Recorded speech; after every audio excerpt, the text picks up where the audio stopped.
So SIDS, which stands for Sudden Infant Death Syndrome, is a very scary phenomenon that can happen to babies typically between the age of 1 or 2 months to 1 year of age. And essentially, this is just a sudden, unexplained death that usually occurs when the baby is sleeping and they just stop breathing. I was so scared of SIDS in the first few months of my baby's life that in probably the first 3 or 4 nights of his life, I pretty much never slept. If I couldn't hear him breathing, I would go and put my hand under his nostril until I felt the warm air, or I'd put my hand on his chest to feel the rise and fall. I was so paranoid. Most parents, all they want is for their baby to sleep. And for me, at least in the beginning, my baby sleeping was the biggest source of anxiety. Honestly, if the sheer exhaustion of motherhood didn't yank me into sleep, I probably wouldn't have slept at all for the first 6 months. I was so afraid of SIDS. And now, after I've done so much research about it, I wish that I had this information I'm going to share with you, because I feel like it would have alleviated at least some of my anxiety around this topic. So let's get to it. Okay, so before I get into really specific risk factors for SIDS, I think that it's important to note that there's 3 primary elements that can make a baby more susceptible to SIDS. And if you just remove one of these elements, the chance of the baby dying of SIDS significantly decreases. Okay, so these 3 elements. So the first one is vulnerability. So if a baby has a defect or a brain abnormality, like the serotonin condition that I'm going to discuss, this can increase the risk of SIDS because this vulnerability can impact a baby's heart or lung function. And essentially, this vulnerability just makes it more difficult for the body of a baby faced with an environmental condition or complication, that's what I meant, environmental complication, to trigger a protective response.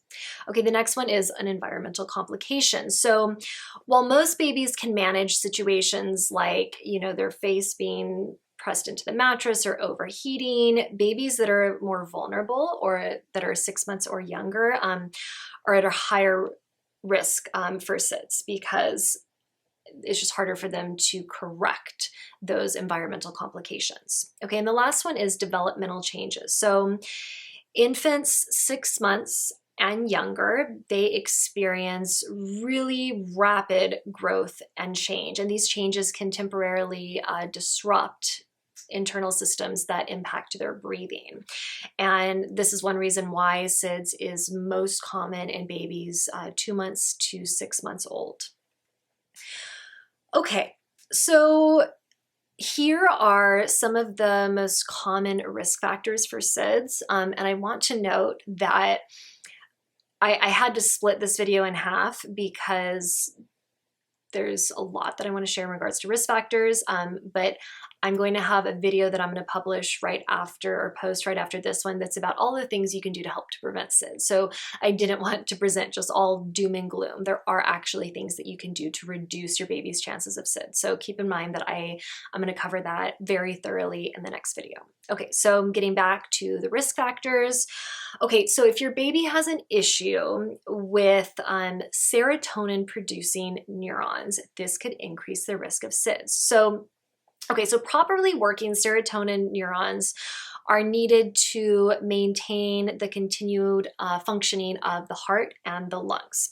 So how it works is that the brain facilitates the flow of oxygen to the heart and the lungs. And if someone, for example, has sleep apnea, when they stop breathing, the brain gets alerted that there's not enough oxygen and too much carbon dioxide, and the brain then triggers what is called autoresuscitation, and that usually consists of like big gasps to fix the problem. So the body is able to register that there is an issue and it fixes it with the autoresuscitation.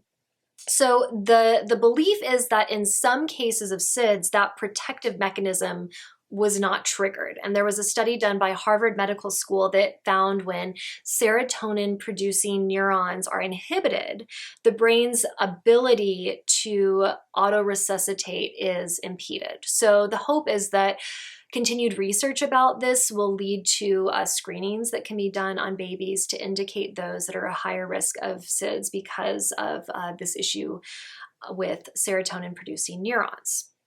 Okay, the next one, you've probably heard about this one, is sleeping with the face, sleeping face down, where the face could be pressed into the mattress. This can increase the risk of baby rebreathing, expired gases, overheating, and accidentally suffocating. It's also not ideal to place baby to sleep on their side because they can easily roll over onto their stomach. So we want to put baby down to sleep on their back. In 1994, there was a campaign called Back to Sleep that encouraged parents to put their babies down to sleep on their backs. And this reduced the rate of SIDS by 50% in the United States. So really, really important to put your baby to sleep on their back. Excuse me. Okay, so you also don't want baby to sleep on a soft surface or near soft objects. So being, near a blanket that could bunch up around their face or a stuffed animal that their face could be pressed into could lead to accidental suffocation and or overheating. Okay, so rebreathing, I've talked about this a few times. So this consists of baby breathing back in air that they just exhaled, which causes their oxygen levels to drop and their carbon dioxide levels to rise.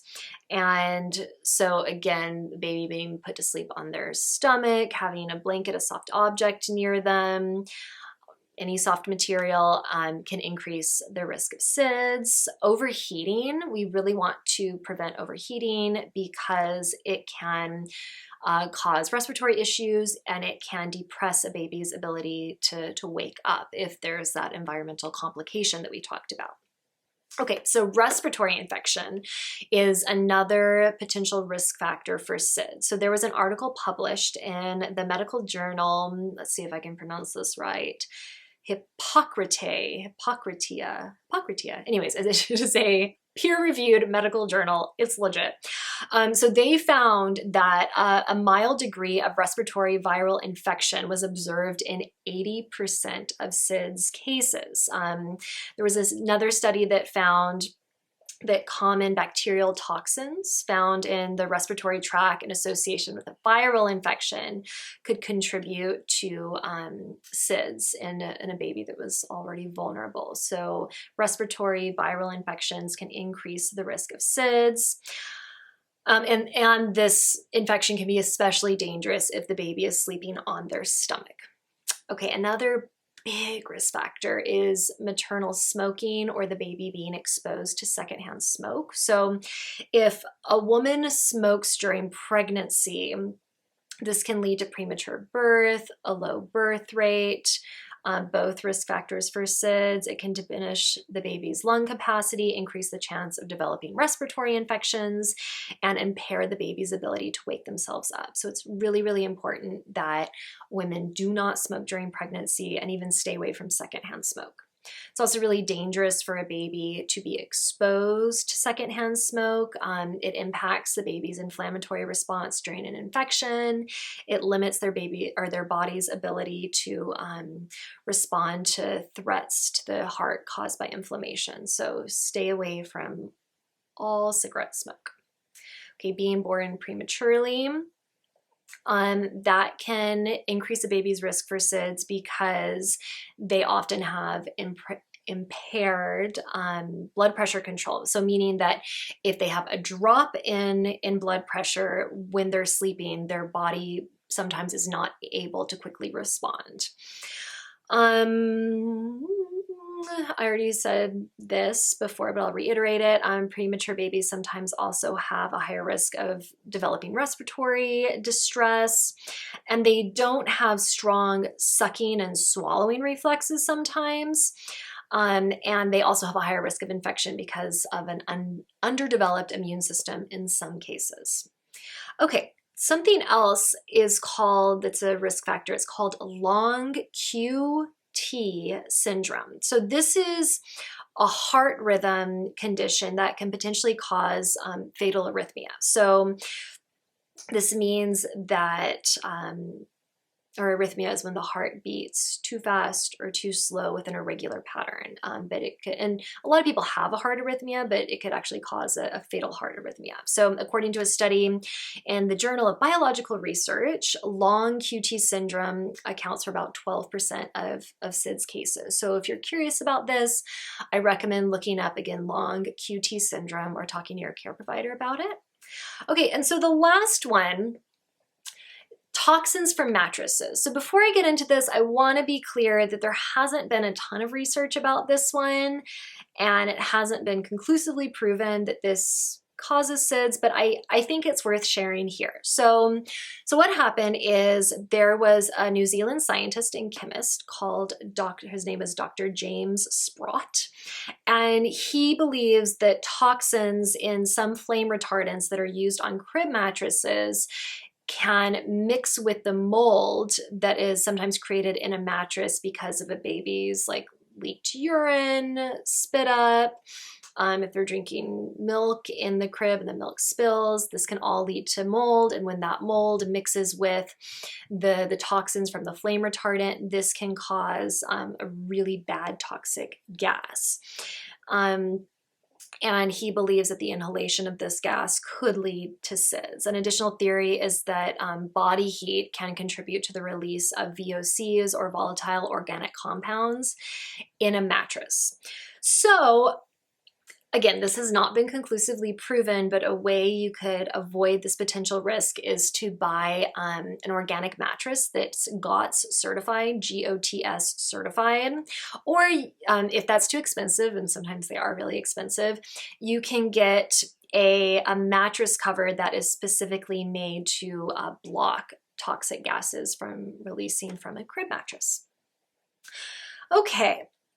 So, okay, I'm gonna pause here and start recording the video on all of the things you can do to help to prevent SIDS. So be sure to check that video out as well. If you have any questions about this, please let me know in the comments below.